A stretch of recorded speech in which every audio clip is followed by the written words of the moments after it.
Hey class, I have a question for you. Have you ever worked for somebody before that just didn't care what you did as long as you stayed out of their way? These types of leaders would make excuses for you if you came in late or if you didn't do your assignment on time. As long as nobody was noticing what wasn't happening, they were good with the situation. That's absentee leadership. They're basically the black hole we have to continue to throw resources at to try to get something out of them. This just always trying to catch up because they never got anything done to begin with. They have a ton of assignments, but they never get done, so they get no additional assignments. Now, the exact opposite is an ambush leader, which is an absentee leader who has all of a sudden realized that management's behind them. And this type of leader will quickly yell at you, get upset, and will try to push things happening. They're going to make rash decisions because, again, just like your casual leaders, they've never really had any time to do this. The biggest takeaway from the chapter this week is the idea that this type of leadership is permitted. And that's something we have to think about as leaders. What do you permit?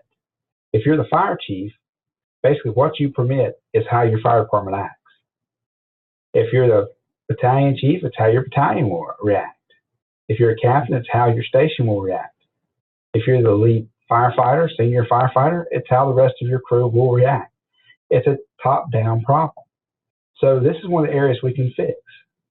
If we have an absentee leader, the best way to fix it is to get them out of there because they're always not being promoted because the system's not being fair. My view on this is pretty straightforward. If you don't want the job, don't take it. I've met way too many leaders who said, well, it's the greatest job in the world. I work 10 days a month and I don't really have to do anything. I can always claim that a call got in the way of every assignment we were supposed to do and somebody else just had to do it. I had a firefighter one time, or actually a fire captain one time, that I was coming in to replace, who actually had his air pack where it was inoperable. He had actually taken the high pressure hose off. And while that might shock you, it was just his way of guaranteeing that he wouldn't have to go into the fire. He was a checkbook officer. That's something you have to think about. Where are we at in the fire service that we can permit this? So who makes the change? I suggest a bottom-up approach. Most of you right now are not chief officers. A lot of you are captains, but several of you are actually just kind of starting out your career. The biggest thing you can do is be proactive. Do everything you can do. Be the person that gets up, does all the assigned tasks, and then some. Because you're going to help catch fire.